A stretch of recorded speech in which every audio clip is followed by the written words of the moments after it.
This week, our hard work really pays off with some amazing, innovative breakthroughs in terms of how efficient we get things done and how well we get things done. Welcome back to the Astrology Report. My name is Cam White. This time we're talking for January 29th through February 4th of 2024. That's right. I keep seeing this Instagram reel where it's like, 2024 is 3% done, 5% done. And it's kind of disturbing how fast time flies, especially as you get older too.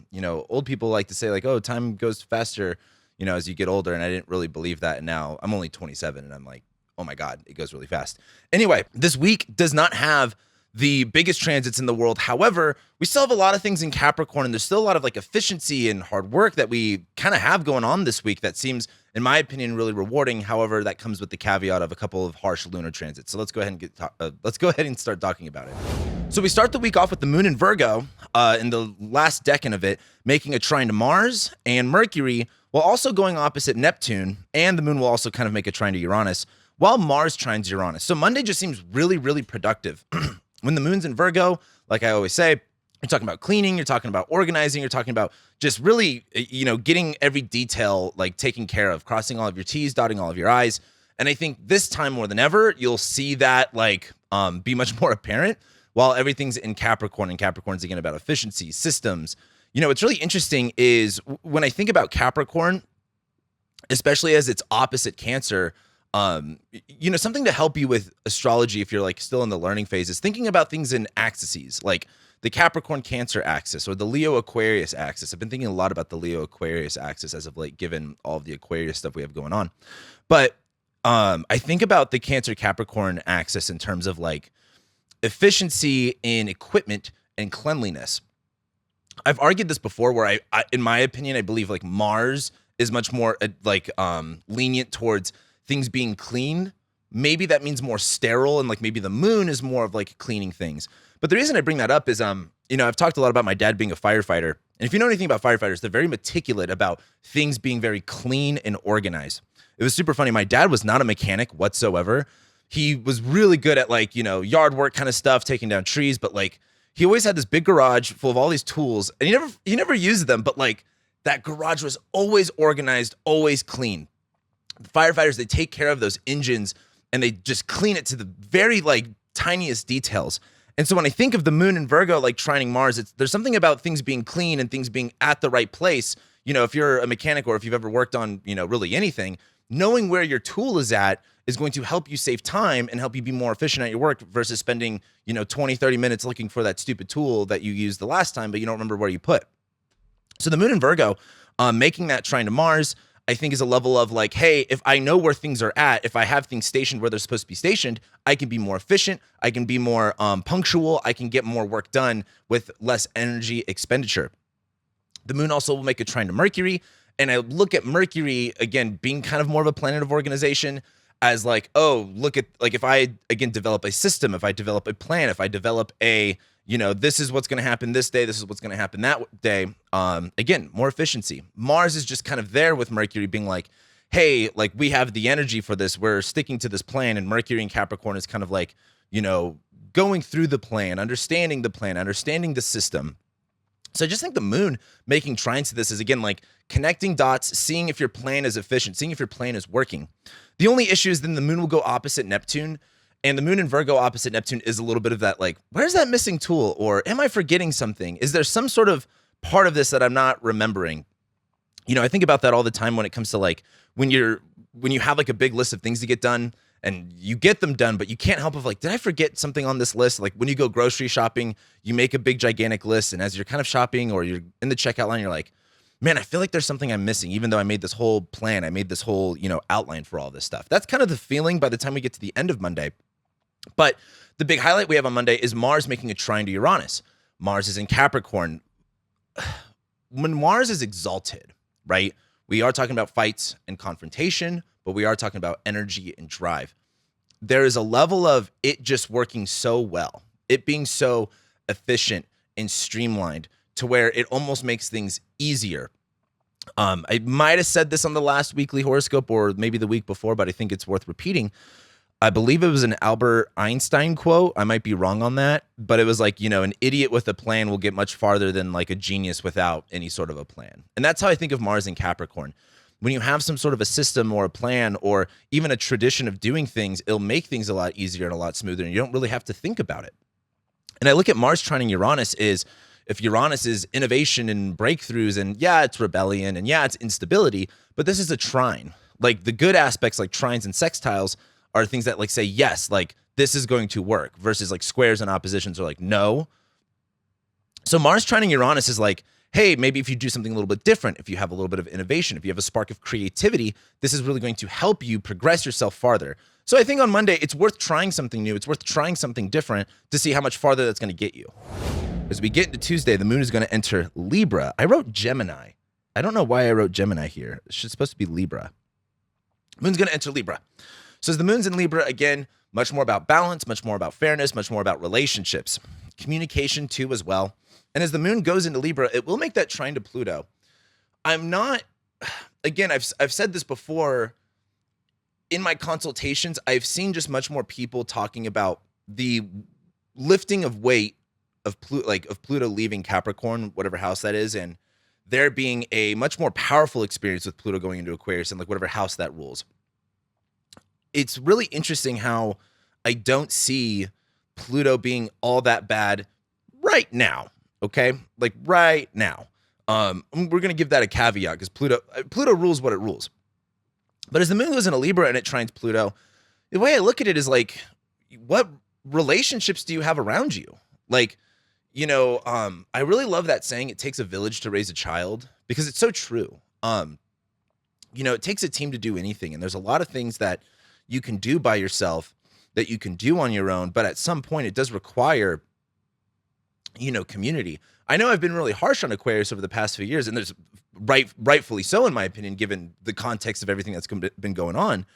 But that doesn't negate the like absolute integral part of, what Aquarius is in the zodiacal wheel. Community is still a big part of things. Working together is still a big part of things.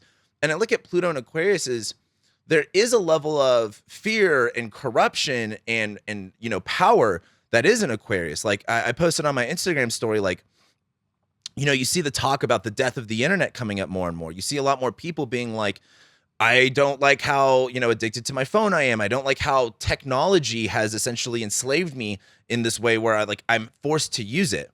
I want to do more offline experiences. I was just talking to someone the other day of like, I really miss when there used to be, back in the day when Twitter was really fun, you used to be able to just text to tweet. You would text like 40404 and you could just shoot off a text. Like I had like a little LG V3. It was like the best phone ever.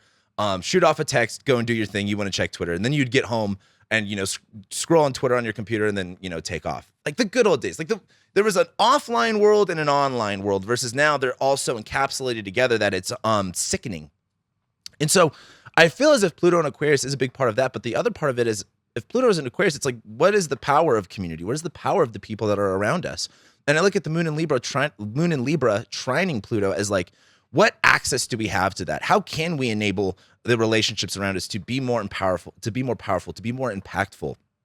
Now, the only issue with that is while the moon goes into Libra, it will be making a square to Venus. And the moon in Libra squaring Venus in Capricorn is like, it's kind of like when you have a coworker that you really like and you want to talk to, but they're also like, hey, I need to get this done. Same thing along the lines with like, this is why I can't have a job. I was both the biggest, I would chat with everybody. I would, goof off all the time, but I was always one of the hardest workers. Like when I was working at the Hard Rock, like my manager hated me because I would always just be talking to coworkers, doing this, doing that. But I would be like number one in sales like all the time. And it's just like, what are you gonna do? Fire me? I'm good at what I do. Like I'm gonna, work hard, play hard. And I look at the moon in Libra squaring Venus as like, there's a time and a place for chit chat. And there's a time and a place where it's like, hey, we can both work together and get things done. Me and my sister collaborate all the time on ideas for her business, for my business. And we've been talking recently of like, we waste like 30 minutes of every time we talk on the phone, the first 30 minutes is just us saying one-liners and our inside jokes and just laughing about it. And it's like, how much more can we get done if we just like stopped doing that? And so the moon in Libra squaring Venus in Capricorn is like, hey, connect with the relationship. But remember, like, there needs to be some time focused here on work or what the, productivity of this actually is, and not so much just like relating to the connection. So that moon in Libra trining Pluto could be like, who do you have around you to help assist you in whatever goals that you have? Or maybe that's, again, just not being so isolated and having more community. But as the moon's in Libra squaring Pluto, it's like maybe, or squaring Venus in Capricorn, maybe it's like, hey, like we could totally hang out here on Saturday, but I've got work this whole week. Like, don't hit me up. Like I'm going to be busy. Same thing too, if you have like a goal and you need some help with other people, like, make it about that goal and not so much about like chit chat and goofing off. I know I sound very corporate when I say that, but that's just kind of like, I think the vibe for Tuesday. So we get into Wednesday, the moon will then conjoin the South Node and it will square Mars. Something I find really interesting is how the South Node is moving its way towards the middle of Libra and Aries. Like in the South Node and the North Node really hang out at like that 15-degree mark for quite some time. I think it starts in February and then it doesn't like really move until like April. But as the moon's on the South Node, maybe this is hitting up people from your past. What's funny is I think about what are those movies like maybe The Italian Job is what I'm thinking of, or like Fast and Furious, where they're like, I have a friend that I used to, work with back in the day. Let me give him a call and see what he's doing. Like that's the moon in Libra on the South Node. The other part of the moon in Libra on the South Node is, getting rid of relationships. There is this sort of like, hey, this relationship is draining. It is exhausting. And, maybe the moon, when it's in Libra trining Pluto, is maybe realizing the power that other people have over you. And maybe there's a level of like, that feels good at some point where you have a very powerful connection. But the other part of it too is like, how much do you let that person influence what you do every single day, or how you think, or how you talk, or how you respond and act, and not let yourself be yourself? So maybe the moon on the South Node needs to be some sort of like a release of a relationship, this tie, this bond, this relationship, and that can be both with human or material or to vice, is draining. It's not working anymore. It's exhausting at this point, and maybe we need to change things up. Maybe we need to get rid of some other people. But another way to look at the moon, conjoining the South Node in Libra, is someone from your past becoming relevant. The moon, after it conjoins the South Node, is going to make a square to Mars. And so the moon on the South Node, squaring Mars is a little bit of like, you're not going to be balanced in everything. Like the moon in Libra like requires this, like everything's in peace, everything's in order. It is somewhat idealistic. Like for me, I have a moon in Libra and I'm always like, I need all of my friends and I need all of my community people to be like we're on the same page, we're all friends. And anytime there's like strife with that, it breaks my heart because I'm like I'm a moon in Libra. Like I don't, and especially my 11th house of friends, like I'm very like, I hate strife in that area. I want everyone to be happy.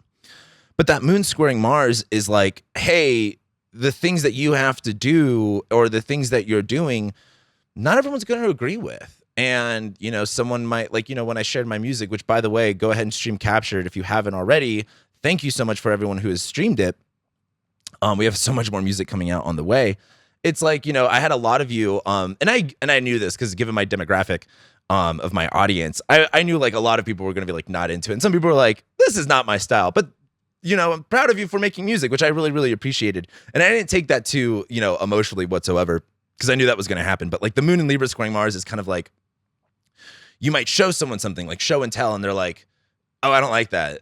That's not cool. And you can take that to heart, but that's what is that going to do? Is that going to help you? Now, the moon is in the superior position to Mars here. And so when I look at the moon in the superior position, it's kind of like weighing things out. Okay, is this relationship and maybe their opinion or their insight more important than the work that needs to get done? Like, not everyone will understand your plan, if that makes sense. Like when I try to explain to people why I do what I do, they might be like, that doesn't make sense, or I think that's, retarded or dumb. And it's just kind of like, I don't take that personally, but there's a level of like, okay, they're not really just going to understand why I'm doing what I'm doing. And that's fine. But you can't give that too much weight. Like you have to have some balance. Like, you should take in feedback, even if it is negative, but you should take it with a grain of salt and kind of like balance it out with everything else that you're doing. Like if someone says, hey, don't do that, you shouldn't stop everything that you're doing and do exactly what they say. You should like say, okay, that's something to take in consideration, chew on it for a little while. And if more people say that, maybe lean a little bit more into whatever they're saying. We then get to Thursday, and the moon, while it's still in Libra, will first make a square to Mercury. And this is where it's kind of like not everyone's on the same page. Like the moon in Libra, again, our emotions are very related to the people around us and relationships, especially one-on-one relationships. And Mercury's in Capricorn, where Mercury's like, hey, here's the plan, here's the system, we're just going by the rules here. Mercury and Capricorn just reminds me of building IKEA furniture. It's just go by the picture.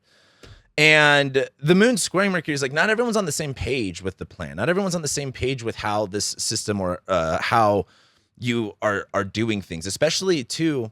Mercury and Capricorn is so dry. Like, I don't know if you've ever had a conversation with a Mercury and Capricorn, but they just kind of deadpan say things. And maybe that's a little bit harsh for some people. And I look at the moon in Libra as like, some people might be sensitive to that and some people may not agree with it. And there's really no kind of like, oh, you should be more sensitive, or no, like, don't care about their feelings. But there is this kind of like, you might say something that hurts someone's feelings and you can kind of be like, well, I have to say what I have to say. Mercury's in Capricorn right now. I'm sorry that you feel that way, but like, you can't really change things. It's just kind of like, you're going to have to say what you have to say. And, that might hurt some people's feelings. And that's just, it is what it is. You know what I mean? But then the moon goes into Scorpio right after that.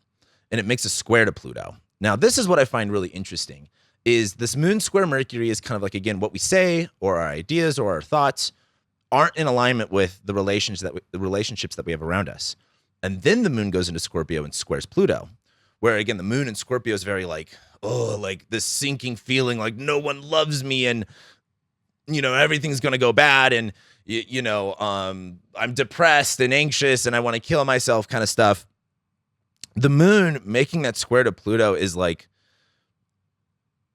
our emotional investment into negative feelings is like in stark contrast to the power that we give to the people around us. Like, for example, I've learned this a lot more than I think most people because I have an audience in which everything that I say and do is held up to scrutiny. And I've made a lot of enemies on the way. I've made a lot of friends on the way. But it's like everything I say or do is going to get criticized. And, I always get like interesting comments where people are like, did you know, like, you sound like you don't know X, Y, and Z topic. And I'm like, no, I do. I just don't talk about it because I got other things to talk about. And the moon in Scorpio squaring Pluto is kind of like this overwhelming sense of doom because there's so much power and emphasis with the people that are around you. Or even, that could even be like technology. Like, again, like, I've been having a lot more fun making content over on like TikTok and Instagram. I've been just trying to have more fun with it. And the moon in Scorpio squaring Pluto is like, oh my gosh, I have to be tethered to social media. Like, this is a big reason I got off of Twitter is I don't want to hear 10 million people's opinions that are only 2 sentences and hot takes every single like 10 seconds because it just makes me upset. It makes me mad. I'm like, their opinions are wrong. And that's the kind of whole point of Twitter. And I just look at the moon in Scorpio squaring Pluto as like, there's this emotional distraught, emotional like pitfall of like doom feeling or just anger or resentment that is in conflict with the power that we give people, that the power that we give, again, like Pluto in Aquarius is literally like, how much power are you giving, your audience? And this is something I had to learn. This isn't no disrespect to people that are listening to this, but like as a content creator, you kind of get to a point of like, okay, am I going to let my audience control me and everything that I say and do and think and only to serve them and make them happy? Or am I going to be, authentic in what I think and, pay the consequences of that, which means some people might leave my channel. Some people may talk shit about me. Some people might attack me. And, there's trade-offs to both sides of those things. And for me, I felt as if the value was, hey, I'm going to be real. That might include being wrong, but I would rather be authentic and real and go through this versus giving all of this power to the people that follow me to where I feel as if I'm not even living my own life. And if you like watch YouTube and other content creators, you can really see who chose one side or the other, because there are a lot of content creators that have this fear over their audience and how they're going to respond. And they don't want to say anything wrong. They don't want to do anything bad, especially if it's like they might believe in something else, but their audience doesn't believe in that. So they don't want to start the fire. And it's just this, it's really gross. It seems like a horrible way to live. And it's not an easy decision, especially when your livelihood, is like in jeopardy or at stake. And so I look at the moon squaring Pluto is just kind of like, how much power are you giving over other people all the time? And why is that weighing on you so much emotionally? Like the moon in Scorpio is so like, and I can relate to this. I have a moon in Libra. Like when things are out of balance for me, it weighs on me so much emotionally. And I've tried to do a lot of work recently around just like, hey, I've just got to let that go. Like I can't be in control of how everyone thinks and feels about me. And there's times where, my friendships are good and there's times where my friendships are bad. And, I could do my part and there's other things that, I really can't do. And so just the moon in Scorpio is this really deep sinking, doom feeling. And it's like, the other part of it too is the moon's in the superior position to Pluto here, where it's like, I don't want you to like react in like this doom feeling in order to like feed into things. And I also don't want you to react in like a revenge, right? Like so many people, there's the three R's. There's resentment, or there's resentment. It's like resentment, revenge. The first R is resistance. There's resistance, there's resentment, and then there's revenge. And I feel like if you find yourself in those three R's of like, I'm resisting everything that like, people are telling me to do, and then that can make people go the opposite way where it's like, well, I'm just going to do things to hurt other people's feelings because I'm hurt. You know what I mean? And I don't want you to do that either. I would look at Thursday as like, as a good time to reflect on like, why do I have so many, like, why are my emotions so affected by this situation? And, was it because you weren't loved as a kid? Maybe it was because, you just seek validation in love because your parents never gave it to you. I don't know. But that would be kind of like the theme to kind of go through so you can at least be aware of it. And it's going to be up to you in terms of what's going to be the best path for you. We get to Friday, and on Friday, the moon will be in Scorpio. It will make a trine to Saturn. It will go opposite Jupiter, and then it will, sextile. My gosh, I wrote this horoscope so messed up. Well, on Friday, the moon will sextile Venus. There we go. I put opposite Jupiter and then sextile Jupiter. Whoops. I don't know what I was on. But as the moon on Friday trine Saturn, there is kind of like an emotional discipline here. I think that's kind of the big thing with Saturn and Pisces is like being emotionally disciplined, really being more mature in the way that we like spiritually take care of ourselves and our emotions. It's like, again, if Sagittarius is like the outward optimistic look at how we see the world and, our dreams and our hopes, and Pisces is more of like, okay, if your feelings aren't aligned with that, then you're not going to get it. Like, if you're like, I want $1 million, but inside you're like, in this poverty mindset, this poverty frequency, like clearly there's something that's not going to work out there for you.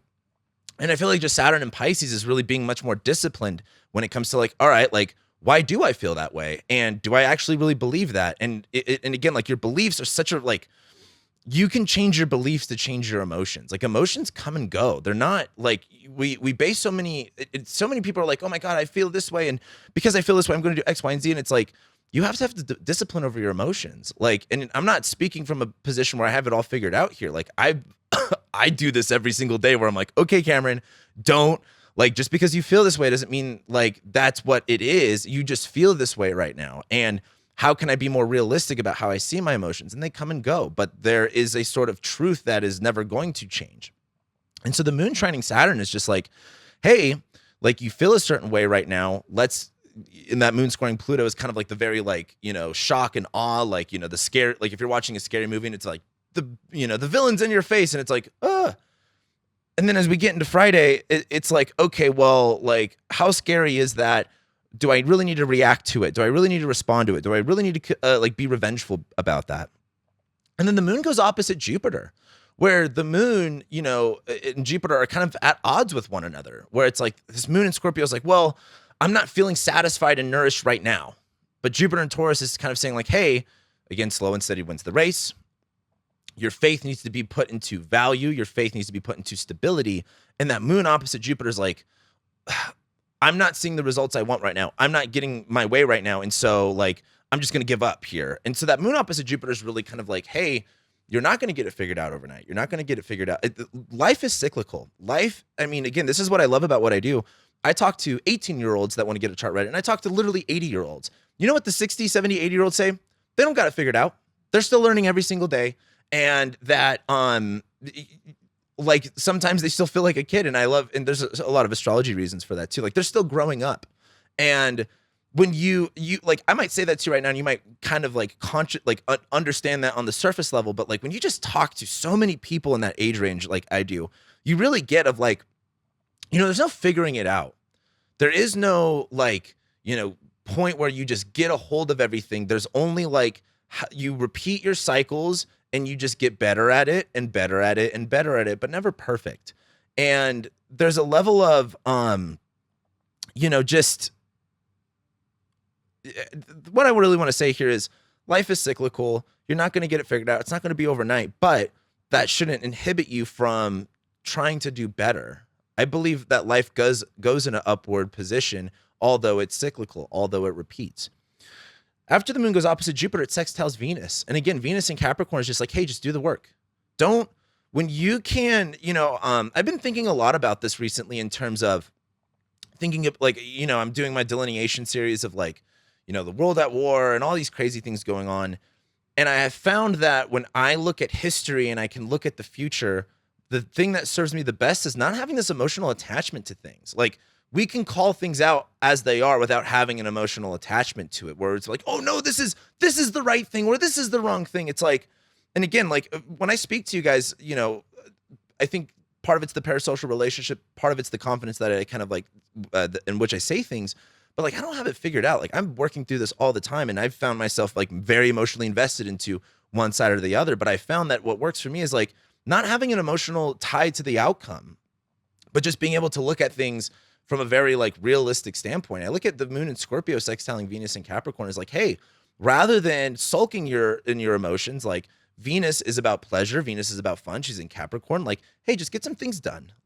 You can work through something I've heard recently that has been really resonating is you can't change. The only way to change your mindset about something is by action. When you are taking action on something, physical action, your brain is forced to go with that action, versus when you're sitting and sulking and you stir inside of it, you're only going to go deeper and deeper and deeper. But if you start moving your body, whether that's you go and take a walk, or you started to clean something, or you just invest. And I've talked about this before with work. It's when you get to work, leave your emotions at the door. And when you can focus on something, you literally take your emotions out of it, and it's easier to process things. So I look at the moon in Scorpio sextiling Venus and Capricorn is have some fun putting your time and investment into some sort of work. And again, when I say work, that may not mean if you're, delivering boxes for Amazon for 18 hours a day, and, you get Jeff Bezos buzzing up your butthole about you not, taking 1 second to look at a box, and that's too long. I'm not saying oh, you need to enjoy that, but just kind of enjoy having the time to not focus on your own bullshit. The other highlight that we get on Friday is Mercury sextiling Neptune. And I think with Mercury sextiling Neptune, I think it allows for a lot of creativity. I think it allows for if I've optimized this plan and this way of doing things, well, what else is possible if we make it at scale, if that makes sense? It's okay, I have done things this way. What are the other outcomes if we move it to scale, or if we did this or we do that? It's a very creative energy in terms of our ideas and our thoughts. We get to Saturday, and as the moon's in Scorpio, it'll go opposite Uranus. It will then sextile Mars. It will then trine Neptune, and then it'll sextile Mercury. Moon's all over the place on Saturday. And we start off first with the moon making an opposition to Uranus. There is this upheaval. There is this disruption that, again, triggers us. You can be triggered. I don't think there's an issue with being quote unquote triggered, but the issue is immediately reacting to it versus just being aware of that. Oh, that triggered me. Why did it trigger me? Why did I get upset over that? Why did, I look at the moon in Scorpio opposite Uranus and Taurus as when you're already having a really bad day, and then something minor, something that you would never give emotional energy into happens, and it just is the last little domino that go off that sets all the dominoes off. And there is going to be some disruption. There is going to be some kind of I don't feel like doing this, or oh my gosh, this happened. And again, more of that sinking feeling. But then the moon makes that sextile to Mars, and it's you got to get it done anyway. Just go ahead and go. You can suffer. I always like this term, suffering is optional. And man, people hate when you say that. No, it's suffering is optional. There are people that have way worse lives than you, and they're fine. They're this is great. And we might think of oh, I'd hate if I was in that situation. And there's other situations where you'd be I would rather be in their situation. And they say, no, this is horrible. I'm suffering, and suffering is optional. You allowing yourself to be emotionally invested into the pain is by choice. You could say, yeah, this sucks, but I'm going to do it anyway. What can I be grateful for? And there's so much to what I really think the world and the society and most of society needs is just to be grateful. And, people like, Cameron, I can't pay my rent and I had this and this and that. It's like, well, you freaking out about your rent and you freaking out about your food is not going to put food on your table or pay your rent. It's not. All that's going to do when you talk about like frequencies, when you talk about vibration, you will repel that. Watch. Like, I dare you to be more grateful for even the little tiny things that you have. I want you to see how your mindset shifts, and I want you to see how your beliefs shift, and I want you to see what changes in your worldly experience after that. Every time I get depressed or every time I get sad that like, oh, this is happening, I don't have this, and what am I going to do about this? When I live in fear and anxiety, I get fear and anxiety. Versus when I live in gratitude and abundance, I get gratitude and abundance. It's that simple. And when I say people to be like grateful, they get really pissed off, like, oh, I don't have anything to be grateful about. Like there's a meme that's like, some boomer posted a, profile picture on Facebook and he's frowning and someone's like, why don't you smile? And he's like, there's nothing to smile about in my life. And I find that funny, but it's like, if you want to choose to be miserable, choose to be miserable, but that's not going to help you be happy. Being happy will help you be happy. And that's a personal choice. And a lot of that comes back to gratitude. And, for me, why I'm so attached to that is there was a point in my life where I didn't have a choice but to be grateful. I've talked about this before, but one of the lowest points in my life was like when I had a roommate. We lived in a studio apartment. He wasn't paying any fucking rent. I was paying for all of it, working a shit job that I didn't make enough money for. We got infested with bed bugs. We threw everything away on his birthday, which was Christmas. It was miserable. I didn't have any money for food at that time. He had an EBT card and we were literally boiling potatoes every night for food. We just lived off potatoes. And when I was working at the Hard Rock, we would if I begged my manager for a free meal, I would get one. And it was I'd pretty much go up to her like, I'm poor. Can you feed me? And so she didn't like doing it, but she understood. She was really cool. And, I just got to this point where I was so upset and I was so sad and I felt as if I had nothing. It's really shitty when you're 19 and you have to throw everything away when you're already poor and you're just sleeping on the ground. I know I sleep on the ground now. That was a big issue. Someone got me into sleeping on the ground and I didn't want to do it for a long time because I had too much poverty attached to that. No, I don't want to sleep on the ground. I have a bed. It was just triggering because I had to throw away everything and sleep on this gross studio apartment off Maryland Parkway and Tropicana in fucking Vegas. It was so gross. And I just got to this point where I was in my car and I'm like, I literally don't have a choice because I could sit here and I could be so miserable with everything I don't have. But I was like, look, I have a car. This car is enabling me to go to work. It is a nice car. It is taking care of me. Thank God. Thank God I have a fucking roof right now. And again, this was also the time where I was donating a lot of plasma. The whole donating plasma thing is a whole, there's something where you're I understand when sex workers have to sell their body. It's a very, I can only imagine that it's a similar feeling to literally selling your blood. I sold my blood for $40, just to get by. And I did that 2 to 3 times a week, as much as they allowed me. I did that for a long time. I think I actually still have some of the scars from the needles all the time. I went to a doctor one time and they were like, do you do drugs? I was like, no, I'm just poor. So and that's why I have this attachment to it, is that gratitude helped me so much at that time of just being grateful for everything that I did have. I stopped being miserable about it. And it was literally soon after that, things really did start turning around for me. And so I can't argue enough to just be grateful. After, where was I? Saturday, the moon goes opposite Uranus, sextiles Mars, just do the work anyway. The moon trines Neptune. Again, it will be easy to be lost in imagination in terms of the bad. Moon and Scorpio trining Neptune and Pisces, it's if you have a spouse and you're they kind of do something fishy and then you're are they cheating on me? How long have they been cheating on me? They fucked 100 people. You could spiral like that, or you can just be kind of okay, how can I manipulate this situation?